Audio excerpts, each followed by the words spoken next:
Are you familiar with the phrase "do unto others as you would have them do unto you"? I've always interpreted it as give out the type of energy and be the type of person that you would like, you know? And unfortunately, that's just not a lesson that gets taught very often anymore.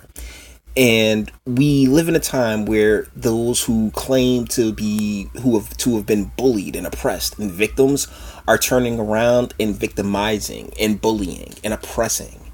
And it's one of the most saddest state of affairs that makes this country volatile. Like, I'd like to say that Tim Pool's being hyperbolic, but at the same time, instance after instance after instance, maybe conflict is upon us. We have this article here from Detroit Metro Times. Tiny Jack pulls out of Afro Future Fest after learning white people would be charged a different price to attend, by Sonia Khalil. That's the artist, Tiny Jack right there. That definitely catches the 35%. Wait a second. You see that? Is that a piercing right under her nose?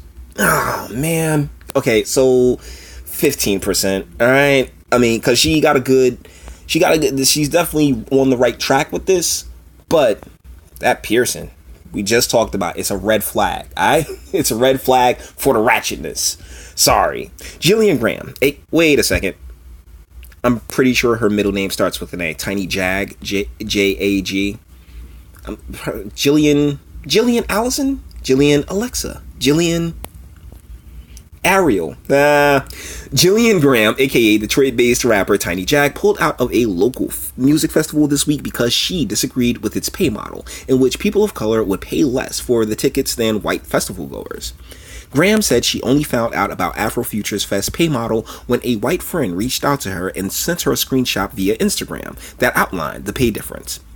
The early bird POC, hate that term, ticket was $10, while the early bird non-white people ticket was $20.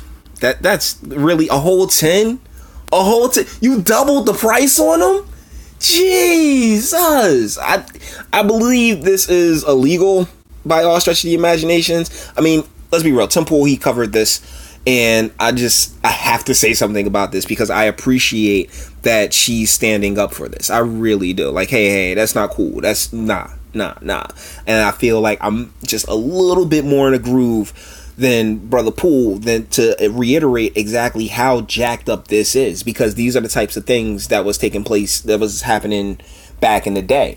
Yet you want to turn around now and flex? Like, no. Nah, you want to flex on the history and the struggle and everything else like that? Nah, not even. And then you're like, oh, POC. That's the thing. It's this whole congealing of all these different ethnicities and nationalities and countries and people that really should not. We are a melting pot, but the it don't melt but so far, you know?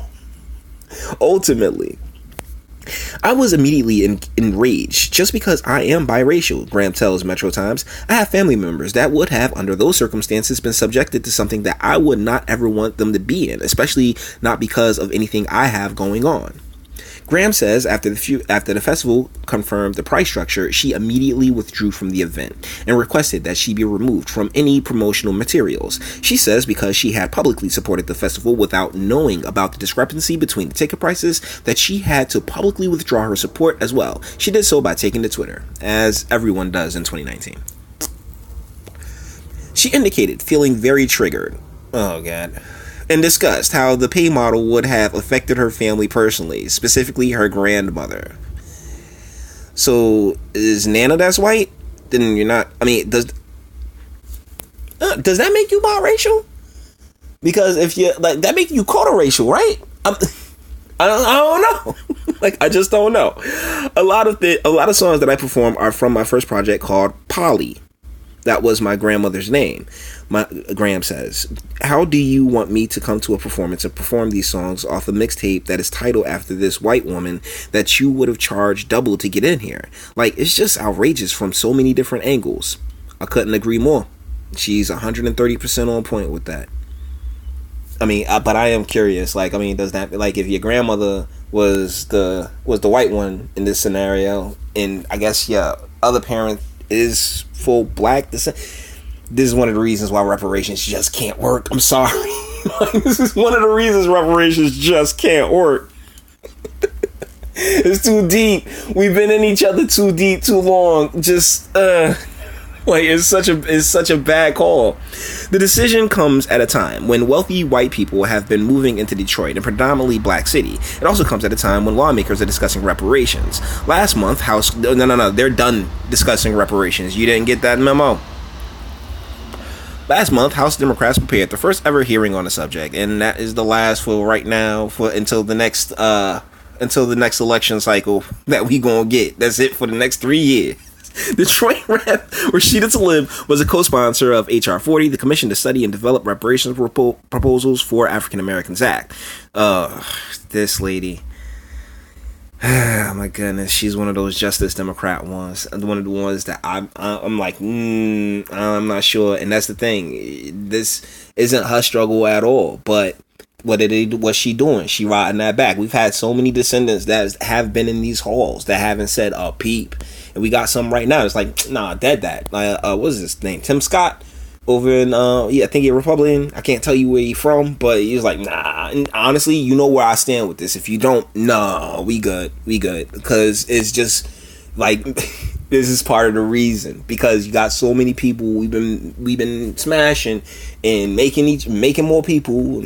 So that's how we end up where we at.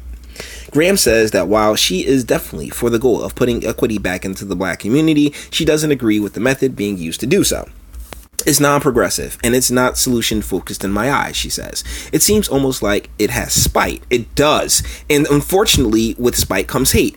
Don't it? And that's just not obviously going to be a good direction for us to go if we're looking for positive change. Bang! Have my baby, lady. Okay, you get the 35% back.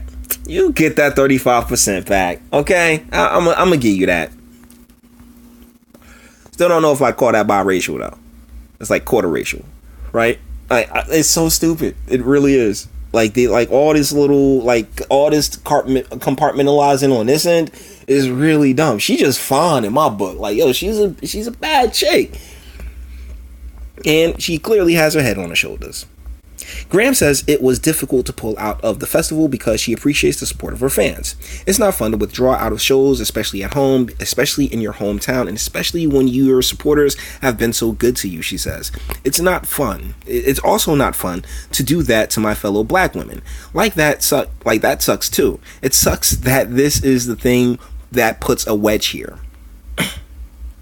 While the festival organizers declined MT's request for comment, they explained their rationale behind the tickets prices and the festival's Eventbrite page. And this is the quotes from that. Equality means treating everyone the same. Equity is ensuring everyone has what they need to be successful. That is a misspell. Our ticket structure was built to ensure that, once again, a misspell, that the most marginalized communities, people of color, are provided with an equitable chance at enjoying events in their own community. Black Detroit, affording joy and pleasure is unfortunately still a privilege. Our society for POC, and we believe you keep using the terms POC, Black and Brown, Afrofest. This is trash. I'm sorry, but good on her. Good on you, Tiny Jack. You know what? 50%. I'm gonna give you 50%. Yeah. Yes, ma'am. Because you took a good stand, and you're talking about a positive direction, a substantive direction. This right here is just these organizers trying to get a couple extra dollars out of folks and trying to use a history that's more than likely isn't theirs in order to do it. And so respect, definite respect. Not a fan of the whole tattoo. Is that the grandmother on the tattoo? Is that the grandmother in the tattoo? Because if that's the grandmother in the tattoo, then my God, you know what? Yeah, y'all really should have did your research, organizers. So with that being said, all the internet stuff, like it if you liked it or dislike it, I ain't scared. Sub if you enjoy my fantastic voice and you want to get videos every day of interesting topics. Share, because sharing is caring, and YouTube ain't gonna do it. And speak, let me know, what do you think in the comments? I mean, this is a good story. I like the story because Tiny Jack, if it's Tiny Jack, she might be like 6'8", who knows, but ironic, but I consider this a really good story of someone taking a very strong stance in the right direction. This is not the bully cannot become the bully. The oppressed cannot become the oppressor. That's not how this is supposed to work by any stretch of the imagination. So, and white people are poor too, and these aren't races. White, black, brown, they're not races, they're colors, and they're, well, no, white and black aren't colors. Black is the absorption of all light with no reflection. White is the absorption of all light with all of the reflection. Yeah, so they're still not colors, they're not races, they're not ethnicities. Brown is, but they're not races, colors, or ethnicities. They are just government statistical categories. I mean, in my eyes, it don't matter all that she's made up of. It's just her, and her is fine. Until the next one.